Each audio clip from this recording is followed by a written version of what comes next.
The ACE personal training exam is a very comprehensive certification exam that requires quite a bit of studying. In today's video, we're going to be going over how you can pass your ACE exam in just 1 week's worth of studying. What's up everybody, and welcome back to PTPioneer, your #1 guide for a career in fitness. My name's Nick, and in today's video, we're going to be going over how to pass the ACE CPT exam in just 1 week's worth of studying. Before we get started, head on over to PTPioneer.com and download your free ACE exam cheat sheet. The link is also in the description as well as right up here over my shoulder. Then you can head over to traineracademy.org and download their premium ACE study materials. These will reduce your study time in half, and they offer an exam pass guarantee. Now, I don't know if you've heard this, but people taking the ACE exam have a higher percentage of passing if they smash that like button, subscribe, and hit that little notification bell.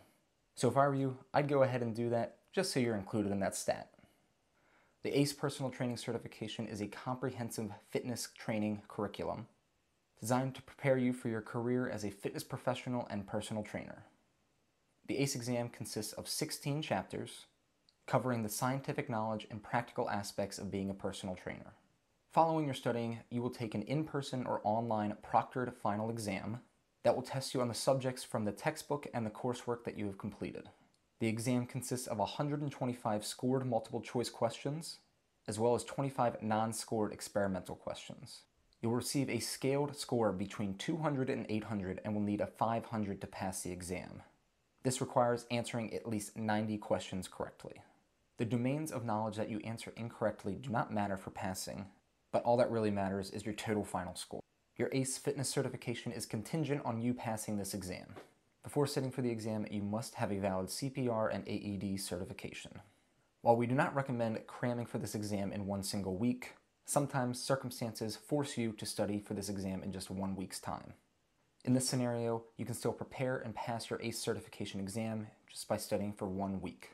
Nevertheless, if you're coming into this exam with no previous background knowledge, expect to spend 8 hours per day studying for the majority of your 7-day study plan. If you are planning to prepare for the exam in just 1 single week, we do recommend that you opt in for the live home proctored exam option. This option was initially available as an at-home testing option due to the COVID-19 pandemic. However, as of November 16, 2020, the NCCA has announced that all NCCA accredited exams can now be taken as a live at-home proctored exam. The live remote proctored exam option allows you to take the test at home while an individual monitors your progress over Zoom. With this option, you don't have to worry about commuting to your exam or have to worry about an unfamiliar environment. You're still expected to follow all the in-person testing protocols, including no access to electronics, scratch paper, food, or water during your exam.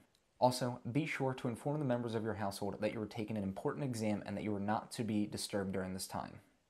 Like I said before, you're going to be monitored over Zoom, including active screen monitoring, so you really must follow all of the in-person testing procedures despite taking this exam at home.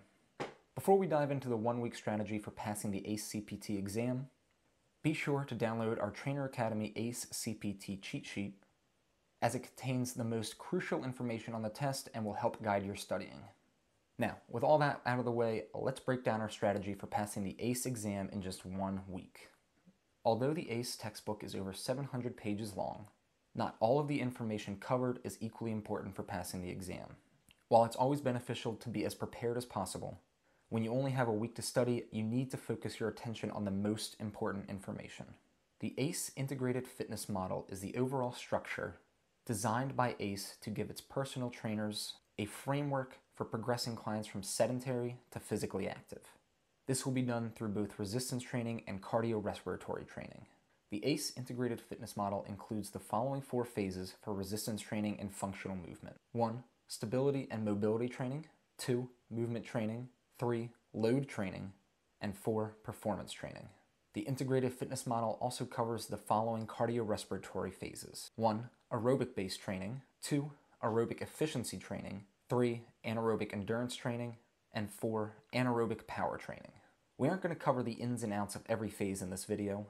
However, you need to know the proper programming protocols for each phase, as well as the goals for each. This information is both crucial for passing the test as well as your long-term success as a fitness professional. Although most fitness professionals are experts when it comes to fitness programming and exercise technique for their clients, you must learn the psychology of behavior change in order to keep your clients motivated and consistent. The major topics in behavior change that you need to know include the following: the stages of behavior change, the cognitive behavioral components of training, setting SMART goals, and the stages of learning. These topics and subtopics are listed in the Trainer Academy cheat sheet. However, you should be able to extrapolate on each subtopic in order to pass the exam. The risk factors and health assessments are a huge aspect of the ACE CPT exam. In particular, the risk factors for cardiovascular disease are a crucial component for screening clients and protecting yourself from liability. You should be able to calculate every cardiovascular risk factor and calculate a CVD risk score based on a client's response to your questionnaire. Additional protocols in this domain are the proper intake protocols, including clients signing waivers, filling out the PAR-Q health assessment, and the methodologies of taking measurements such as heart rate, blood pressure, circumference, and general investigative discussions. You must know when and how to refer your clients to the needed professionals when their needs exceed your scope of practice. Additionally, the proper emergency procedures, should something go wrong, are important for ensuring you are fully prepared for your exam and the job of personal training. Along with the health screen, the functional assessments covered in Chapter 7, especially the postural and movement assessments, are the next key component for safely providing clients with optimal training programs. The postural distortions covered on the exam include ankle pronation with knee valgus, lumbar lordosis or arched lower back, rounded shoulders, excessive kyphotic thoracic spine, and forward head posture. You must also be able to list the associated tight and weak muscles and make programming recommendations based on your findings. You must also know the movement assessments covered in the ACE curriculum. Some of the top movement assessments include the following: the bend and lift screen, the hurdle step screen, shoulder push stabilization, and thoracic spine mobility screen. Additional tests include the range of motion, the core, and the balance assessments. You can expect to see questions on the static postural assessments, the bend and lift screen, and the hurdle screen. You might see a question or two on the additional assessments, so it's definitely worth reviewing them as well. However, you should absolutely memorize the details on the bend and lift screen, the hurdle step screen, and the static postural assessments. Programming and periodization are vast and important subjects when it comes to training clients. This also includes instructing clients on proper exercise technique, planning your programming to correct for the posture and movement assessments, and planning long-term resistance training and cardiorespiratory training for all of the common fitness goals. You should know the appropriate training variables for every phase of training, which include sets, repetitions, appropriate weight, rest periods, exercise selection, and volume. There is so much knowledge covered on the test in this domain, but if you can list the correct variable planning for each phase of the integrated fitness model, you will be well prepared to pass your exam. Now that you have an idea on the most important information presented on the ACE exam, you need to follow an optimized study strategy to ensure you can pass it in just 1 week's worth of studying. Optimized study strategies focus on your weakest areas, using the most effective study methods and following a strict study schedule. This way, your study time is spent as efficiently as possible, rather than trying to read through hundreds of dense pages in a textbook. The first step in your optimized study plan is taking a practice assessment to identify your weak areas in terms of the curriculum and gauge your overall preparedness for the exam. You can take a free practice assessment in the link in the description to give you your baseline score.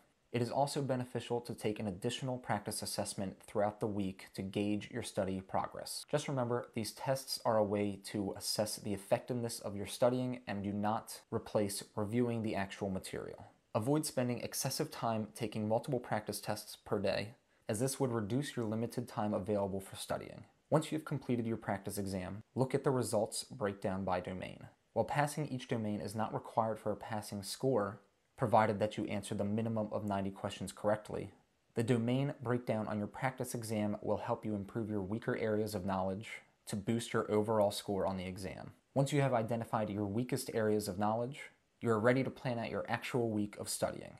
This study plan is a daily breakdown of your full 7-day study schedule.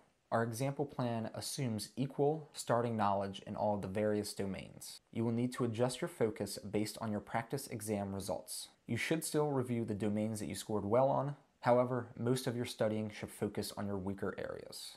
On day 1, we're going to review Chapter 1, Role and Scope of Practice for Personal Trainers. You should be able to describe your role as a personal trainer, including your duties, responsibilities, and limits of your scope of practice. Then move on to Chapter 2, the ACE Integrated Fitness Training Model. Write out the full ACE Integrated Fitness Model and include all 4 areas of resistance and cardiorespiratory training. Then you can move on to Chapters 3, the Basics of Behavior Change, and Chapter 4, Effective Communication, Goal Setting, and Teaching Techniques. On day 2, we're going to review Chapters 5, Participation Health Screening, 7, Resting Assessments and Anthropometric Measurements, and 8, Cardiorespiratory Training, Physiology, Assessments, and Programming. Make a list of all the assessments, including health screening questionnaires, static posture and movement screens, taking anthropometric measurements, and performance assessments. Include the following potential observations: tight and weak muscles for different imbalances, risk factors for cardiovascular disease, and locations for heart rate, girth, and skin fold measurements. If possible, perform the postural assessments on yourself, a friend, or a colleague, and plan a cardiorespiratory program for a healthy but sedentary client, including the relevant intensities for each phase.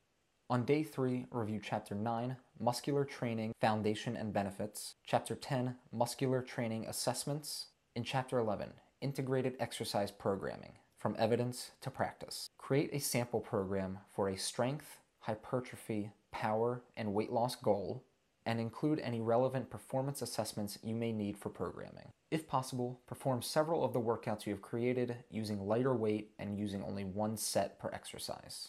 On day 4, review Chapter 6, Nutrition for Health and Wellness, Chapter 12, Consideration for Clients with Obesity, and Chapter 13, Considerations for Clients with Chronic Disease. Modify your cardiorespiratory and resistance training programs for all of the chronic diseases listed in the ACE curriculum. Also, list the nutrition information breakdowns for macro and micronutrients. You should include the calories per macronutrient, the recommended dietary allowance, estimated average requirement, tolerable upper intake level, and adequate daily intake. Give sample recommendations for a client looking to lose weight, and describe in a few sentences the limits of your scope of practice when it comes to making nutrition recommendations. At the end of day 4, take an additional practice assessment and note your improvements or weak points in your knowledge. On day 5, you're going to review Chapter 14, Exercise Considerations Across the Lifespan, and Chapter 15, Considerations for Clients with Musculoskeletal Issues. You will then modify your sample resistance and cardio programs for a youth client, a senior client, and 2 clients with musculoskeletal issues discussed in Chapter 15. On day 6, you'll review Chapter 16, Legal Guidelines and Business Considerations. On this day, you'll perform a personal SWOT analysis on your own planned business practice or the gyms you intend to apply to as a personal trainer. You'll create a yearly income goal using the rates you plan on charging your clients or the starting rates at the gym you hope to apply to as a trainer. After this, you should list out how many client hours you need to train per week in order to reach this income goal. Create a daily or weekly schedule that would allow you to reach your goals, and be realistic about how many hours you can actually work per week. Then, create several SMART goals for your career as a personal trainer.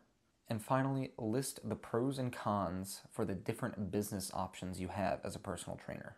For each option, list the professional services you would need to hire. Finally, on day 7, you'll review your notes and answers that you created throughout the week. If there are any components you feel you need a better understanding of, review those sections. And limit your study time to only 6 hours or less on this final day if possible.